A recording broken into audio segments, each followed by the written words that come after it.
Curioso relato, donde la magia se convierte en voz.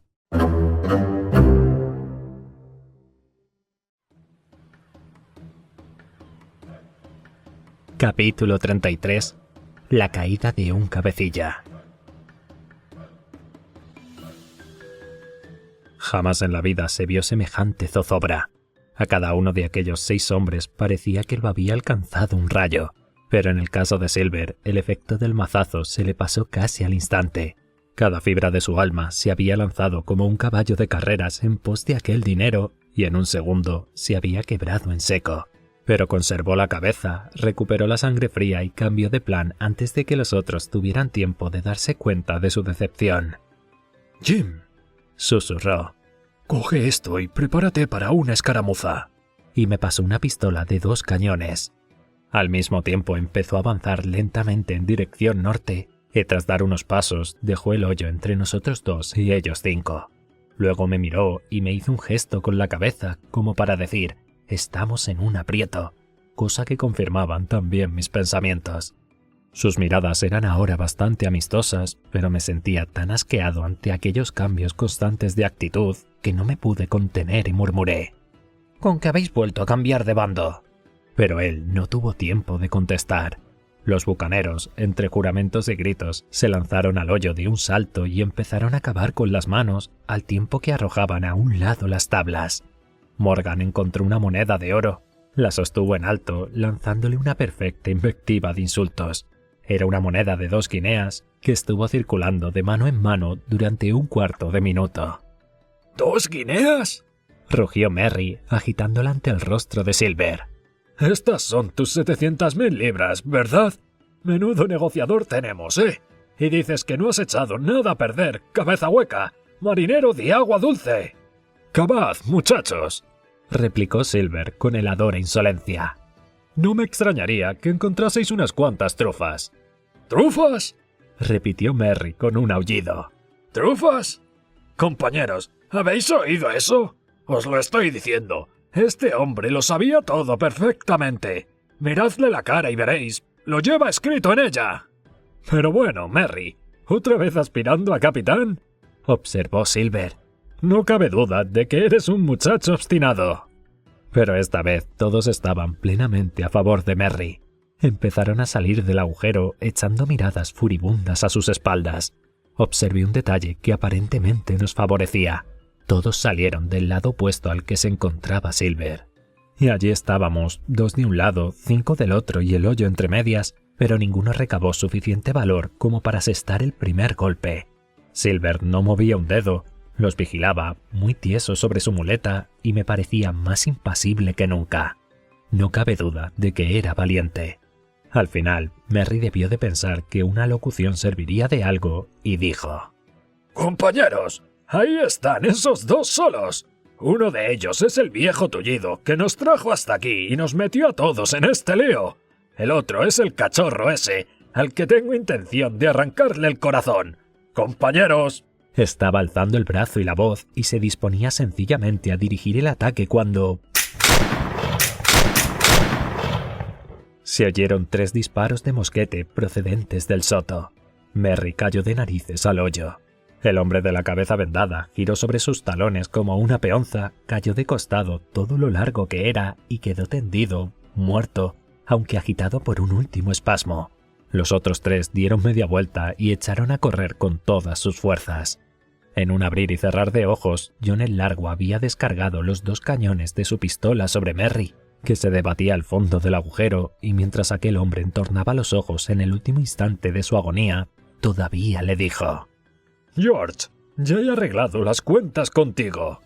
En el mismo instante, el doctor, Gray y Ben Gunn salieron de entre las mirísticas con los mosquetes todavía humeantes y se acercaron a nosotros. «¡Adelante!», gritó el doctor. «A toda vela, muchachos. Hemos de alcanzarlos antes de que lleguen a los botes». Y echamos a correr a toda velocidad, metiéndonos a veces en los matorrales hasta el pecho. Os aseguro que Silver estaba ansioso por permanecer junto a nosotros. El esfuerzo que aquel hombre realizó, saltando sobre su muleta hasta que parecía que los músculos del pecho le iban a reventar, no lo había hecho jamás un hombre con sus 2 piernas, eso piensa el doctor. A pesar de ello, ya se había quedado 30 yardas atrás y estaba a punto de ahogarse cuando llegamos a lo alto de la loma. «Doctor, mirad, no hay prisa», nos gritó. Desde luego que no había prisa. Pudimos ver cómo los 3 supervivientes seguían corriendo por una zona más despejada de la meseta, en la misma dirección que habían tomado al principio, derechos hacia el cerro de la Mesana. Nosotros ya estábamos entre ellos y los botes. Con tal motivo, los 4 nos sentamos a recobrar aliento, mientras John el Largo venía lentamente hacia nosotros, enjugándose el sudor de la frente. Al llegar dijo: «Muchas gracias, doctor. Creo que aparecisteis en el momento justo, para mí y para Hawkins. ¿Con qué eras tú, Ben Gunn?», añadió. «Pues menudo pájaro estás hecho, desde luego». «Soy Ben Gunn, soy yo», dijo el marinero abandonado, retorciéndose como una anguila de puros nervios, y después de una larga pausa añadió: «¿Y vos? ¿Cómo estáis, señor Silver? Muy bien, muchas gracias, ¿verdad?» «Ben, Ben», murmuró Silver. «Y pensar que me la has jugado». El doctor envió a Gray a buscar uno de los picos que los amotinados habían dejado abandonado en su huida, y luego, mientras bajábamos tranquilamente por la loma hacia el lugar donde se hallaban atracados los botes, nos contó en pocas palabras lo que había sucedido. Era una historia que interesaba muchísimo a Silver, y Ben Gunn, el marinero abandonado y medio bobo, era el protagonista de la historia de principio a fin. Ben, en sus largos y solitarios paseos por la isla, había encontrado el esqueleto. Fue él quien lo desvalijó. Había encontrado el tesoro. El mango roto que había en el hoyo era el de su pico. Lo había transportado sobre sus espaldas, haciendo muchos viajes desde el pie del Gran Pino hasta una cueva situada en el Cerro de los 2 Picos, en el extremo nororiental de la isla, y allí lo había tenido almacenado a buen recaudo desde 2 meses antes de la llegada de la Hispaniola. Cuando el doctor consiguió sonsacarle este secreto en la tarde del ataque, y cuando a la mañana siguiente vio que el barco ya no estaba en el fondeadero, se presentó ante Silver, le entregó el mapa que ya no servía de nada y le dejó todas las provisiones, pues Ben Gunn tenía una buena reserva de carne de cabra que él mismo había puesto en salazón, es decir, que le dio todo lo posible e imaginable con tal que pudieran trasladarse sin riesgo alguno desde el fortín hasta el Cerro de los 2 Picos. Allí estaban a salvo de la malaria y podrían vigilar el dinero. «En cuanto a ti, Jim», dijo, «fue contra mi voluntad, pero hice lo que consideraba mejor para los que habían cumplido con su deber. ¿Y de quién era la culpa si tú no habías hecho lo propio?» Aquella mañana, sabiendo que yo iba a estar presente en el momento en que los amotinados sufrieran la terrible decepción que les aguardaba, había corrido hasta la cueva y tras encargar al caballero que cuidara del capitán, se había llevado a Gray y al marinero abandonado para atravesar la isla en diagonal en dirección al Pino. Sin embargo, el doctor no tardó en darse cuenta de que les llevábamos ventaja. Entonces envió por delante a Ben Gunn, que tenía alas en los pies, para que nos retuviera como pudiera él solo. A este se le ocurrió jugar con la superstición de sus antiguos compañeros de tripulación, y también lo consiguió que Gray y el doctor pudieron emboscarse antes de que llegaran los buscadores del tesoro. «¡Ay!», dijo Silver. «Menos mal que tenía conmigo a Hawkins. Doctor, de no haber sido por él, habríais permitido que hicieran picadillo de John el Largo sin importaros lo más mínimo». «Desde luego», contestó el doctor Livesey rotundamente. En estas llegamos a las chalupas. El médico destruyó una con el pico y todos subimos a la otra y nos dispusimos a rodear por mar la bahía del norte. Era un trayecto de 8 o 9 millas. Silver, aunque estaba casi muerto de cansancio, empuñó un remo como el resto de nosotros y pronto nos deslizamos a toda velocidad sobre la lisa superficie del agua. Enseguida salimos del estrecho y doblamos la punta sudoriental de la isla detrás de la cual 4 días antes habíamos varado la Hispaniola.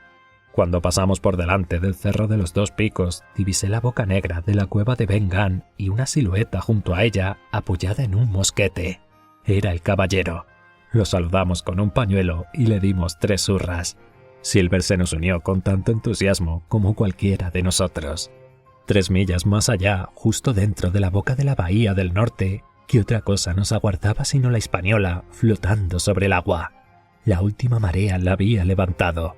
De haber soplado mucho viento o de haber habido mucha resaca, como en el fondeadero meridional, es posible que nunca hubiéramos dado con ella o que la hubiéramos encontrado totalmente varada e irrecuperable. Pero el caso es que había pocos desperfectos, aparte de la pérdida de la vela mayor. Enseguida prepararon otra ancla y la dejaron caer a braza y media de profundidad. Entonces fuimos todos a la cueva del Ron, el punto más cercano a la guarida del tesoro de Ben Gunn. Luego Gray, él solo, regresó con el bote a la Hispaniola, donde iba a pasar toda la noche de guardia. Una suave pendiente conducía desde la playa hasta la entrada de la cueva. En lo alto nos aguardaba el caballero. Conmigo se mostró cordial y amable, sin mencionar para nada mi escapada, ni para bien ni para mal. Pero ante el cortés saludo de Silver, se le arreboló el rostro y dijo: John Silver, eres un redomado villano y un impostor. Un monstruoso impostor, señor mío. Me han dicho que no te debo llevar ante los tribunales, y no lo haré. Pero todos esos muertos cuelgan de tu cuello como piedras de molino. Os estoy muy agradecido, señor, replicó John el Largo con otra reverencia. Ya podéis estarlo. Estoy faltando gravemente a mi deber. Retírate. Entonces todos entramos en la cueva. Era un lugar amplio, bien aireado, con un manantial y una charca de agua fresca rodeada de helechos. El suelo era de arena. Ante una gran hoguera estaba tumbado el capitán Smollett y en el extremo más alejado, débilmente iluminado por el resplandor de las llamas, pude ver grandes montones de monedas y cuadriláteros de lingotes de oro. Aquel era el tesoro de Flint que habíamos venido a buscar desde tan lejos y que ya había costado la vida a 17 tripulantes de la Hispaniola. ¿Cuántas no habría costado para amasarlo? ¿Cuánta sangre y cuánto dolor? ¿Cuántas buenas naves hundidas en el fondo del mar? ¿Cuántos hombres valientes caminando por la tabla con los ojos vendados? ¿Cuántos cañonazos? ¿Cuánta vergüenza y mentiras y crueldad? ¿Acaso ningún hombre sobre la faz de la tierra pueda decirlo? Y sin embargo, había todavía 3 en aquella isla: Silver, el viejo Morgan y Ben Gunn, que habían tenido parte en aquellos crímenes y que habían esperado en vano repartirse la recompensa. «Entra, Jim», dijo el capitán. «No eres mal chico a tu estilo, Jim, pero creo que ni tú ni yo volveremos a hacernos a la mar. Eres, a mi entender, demasiado indisciplinado. ¿Eres tú, John Silver? ¿Qué te trae por aquí, buen hombre?» «He vuelto a mis obligaciones, señor», replicó Silver. «Ah», dijo el capitán, y luego guardó silencio. Menuda cena me di por la noche junto a todos mis amigos.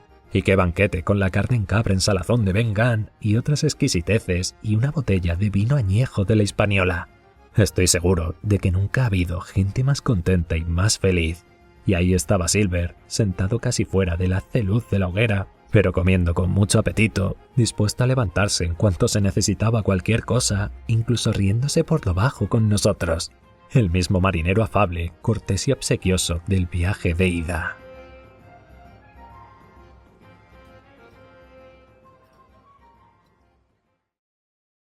Si esta historia te ha gustado, te invito a darle like, suscribirte al canal y compartirla con otros amantes de los relatos clásicos. Curioso relato, donde la magia se convierte en voz.